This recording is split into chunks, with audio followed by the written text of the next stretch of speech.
அடுத்ததா கும்பராசி அவர்களுக்கு இந்த குரு பயிற்சி எப்படி அமைய போகுது? கும்பராசிக்காரங்க கடவுள் அனுகிரகத்தில் தப்பிச்சிட்டாங்கன்னு தான் நம்ம சொல்லணும். அந்த மாதிரி பார்க்கும்போது குருவே பார்க்குறார் 9ஆம் பார்வையா, விசேஷ பார்வை.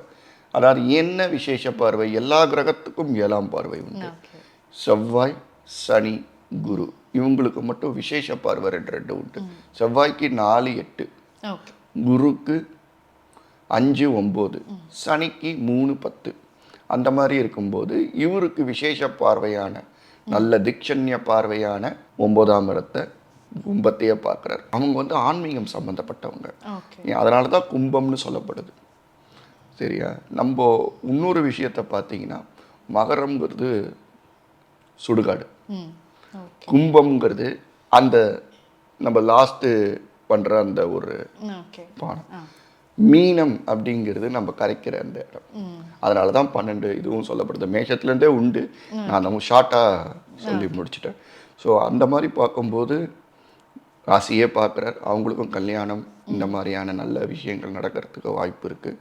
குரு பகவானோட பரிபூர்ண அனுகிரகம் கண்டிப்பாக கிடைக்கும்.